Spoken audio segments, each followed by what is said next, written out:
गोंदिया शहर से सटे फूलचूर क्षेत्र में प्रशासनिक व्यवस्था को लेकर बड़ा विवाद सामने आया। फूलचूर ग्राम संघर्ष समिति ने मांग की है कि राजस्व दर्जा न मिलने के बावजूद पिछले 3 दशकों से अस्तित्व में चल रही फूलचूर टोला ग्राम पंचायत को रद्द कर पुनः मूल फूलचूर ग्राम पंचायत में शामिल किया जाए। साथ ही राजपत्र का कथित अपमान करने वाले अधिकारियों पर कार्रवाई की भी मांग की गई।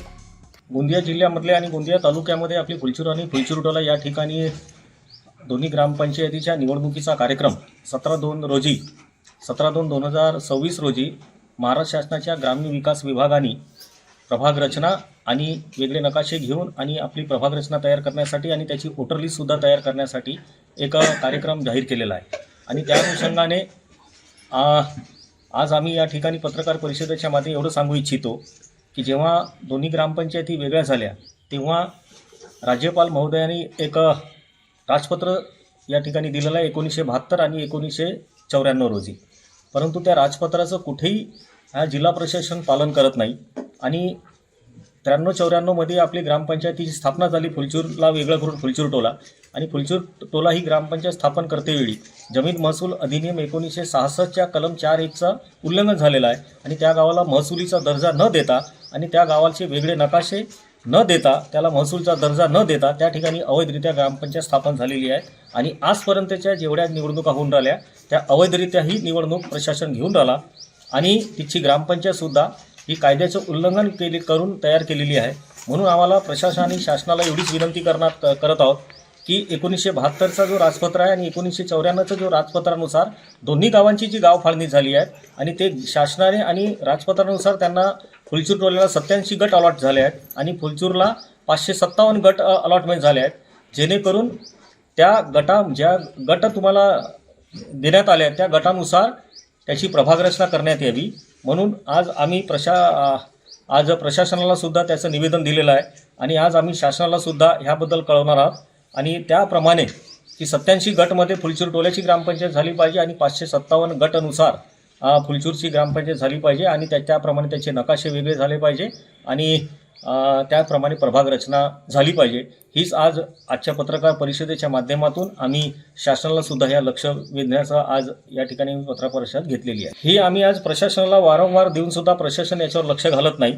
म्हणून आज आम्ही सगळ्या गावकऱ्यांनी गाव हक्क संघर्ष समितीने असा निर्णय घेतला आहे की जे अधिकारी गोंदिया जिल्ह्यातले महसूल अधिकारी आणि प्रशासनिक अधिकारी कारवाई करत नसतील तर आम्ही आपल्या राज्याचे महसूल मंत्री सन्माननीय बावनकुळे साहेब यांच्याकडे सगळ्या अधिकाऱ्यांची आम्ही तक्रार करणार आहोत की महसूल अधिनियमाचं या ठिकाणी उल्लंघन वारंवार होऊन राहिलं आणि सातत्याने होऊन राहिलं आणि याच्या पलीकडे राजपत्राचं उल्लंघन झालं तर ह्या राजपत्राला जर उल्लंघन होऊन राहिलं तर याच्यासाठी जिल्हाधिकारी जिम्मेदार आहे। आणि म्हणून जिल्हाधिकाऱ्याची तक्रार तर आम्ही पंतप्रधान कार्यालय आणि महाराष्ट्र शासनाला सुद्धा करणार आहोत। जर त्यांचंही सुद्धा प्रशासनाने ऐकलं नाही तर आम्ही न्यायालयामध्ये ह्या विषयाला घेऊन त्वरित जाणार आहोत। आम्ही सगळे कागदपत्र मुंबई उच्च न्यायालयाच्या आमच्या वकिलांना आम्ही पत्र दिलेले आहेत। आज आणि उद्या किंवा आमचे रिट पिटिशन ह्या विषयाला घेऊन फाईल होणार आहे। आम्ही प्रशासनाला आपल्या पत्राच्या माध्यमातून सांगितलं आहे की जर हे तुम्ही कारवाई थांबणार नाही आणि ह्या हिशोबाने जर काम करणार नाही तर या तुमच्या विरोधामध्ये आंदोलन सुद्धा आम्ही करणार आहोत आणि आमच्या गावातील सगळे गाव हक्क संघर्ष समिती रस्त्यावर उतरून सुद्धा आम्ही न्याय मागण्याच्या तैयारी है। जानकारी के अनुसार वर्ष 1994 में फूलचूर ग्राम पंचायत का विभाजन कर फूलचूर टोला ग्राम पंचायत का गठन किया गया था, लेकिन 32 वर्ष बीत जाने के बाद भी फूलचूर टोला को राजस्व गांव का दर्जा प्राप्त नहीं हुआ। संघर्ष समिति का आरोप है कि ग्राम पंचायत को शासन स्तर पर विधिवत विलेज कोड भी प्रदान नहीं किया गया, जिससे यह पंचायत अवैध रूप से संचालित हो रही है। इसी को लेकर समिति ने जिलाधिकारी और तहसीलदार को ज्ञापन सौंपते हुए मांग की है कि फूलचूर टोला ग्राम पंचायत को तत्काल रद्द किया जाए, पुनः फूलचूर ग्राम पंचायत में समाविष्ट किया जाए, दोषी अधिकारियों पर कार्रवाई की जाए, अन्यथा आगामी ग्राम पंचायत चुनाव स्थगित किए जाए। इस मामले में अपर तहसीलदार श्रीकांत कांबळे से पूछताछ की गई। फुलचूर आणि फुलचूर टोल्याच्या संदर्भात प्रभाग रचनेचा कार्यक्रम म्हणजे माननीय ग्रामविकास विभाग यांचं जानेवारी 2026 ते डिसेंबर 2026 या कालावधीमध्ये ज्या ग्रामपंचायतीची मुदत संपली आहे त्याचबरोबर नव्याने स्थापित झालेल्या ग्रामपंचायतीचा प्रभाग रचनेचा कार्यक्रम जाहीर झालेला आहे।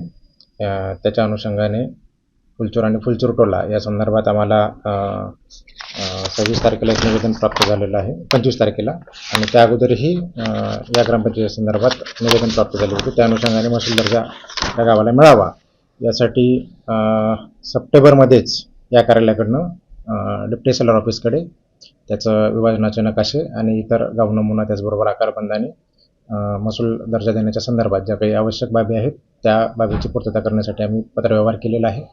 त्याचबरोबर जी काही राज्य शासनाच्या निवडणूक आयोगाचे स्टँडर्ड ऑपरेटिंग प्रोसिजर आहे, SOP आहे, स्टँडिंग ऑर्डर्स आहेत, त्याप्रमाणेच फुलचूर आणि फुलचूर टोलेच्या प्रभाग रचनेचा कार्यक्रम आमच्या माध्यमातून पूर्ण होणार आहे.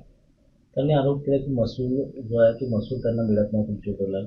मात्र एकच नक्षावर आहे, सीमांकन झालेलं नाही. बरोबर, सीमांकन नसल्यामुळे ते अनधिकृत आहेत.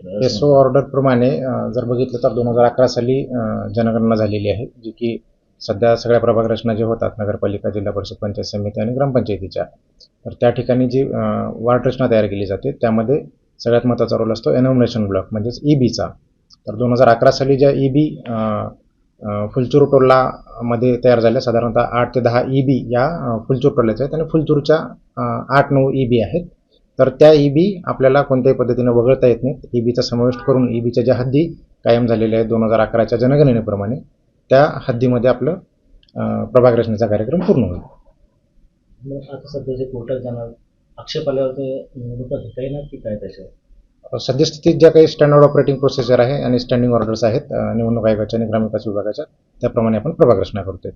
त्यात एखादी पार्टी जर मान्य न्यायालयाकडे जर त्यावरती जर काही आक्षेप दाखल करून काही न्यायालयाचा जर त्याप्रमाणे निर्णय आला तर आम्हाला त्या पद्धतीने काम करावं लागेल. उन्होंने बताया कि 2011 की जनगणना के दौरान फूलचूर टोला ग्राम पंचायत के गठन में कुछ समूह का समावेश त्रुटिवश हुआ था.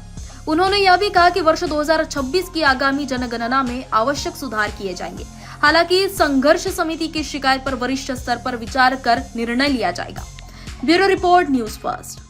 हमारा हर शब्द समाज की आवाज, हमारी हर पहल निष्पक्षता का कदम, आपकी हर समस्या में आपसे पहले दिखेंगे हम हैं न्यूज फर्स्ट. ईश्वर का सच, हमारा साहस और आपका विश्वास. सच, साहस और विश्वास.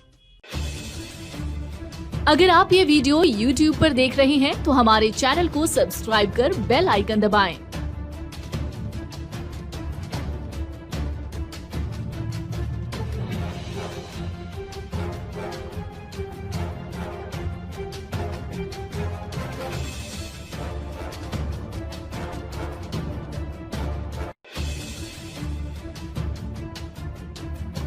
और Facebook पर देख रहे हैं तो हमारे पेज को लाइक करें.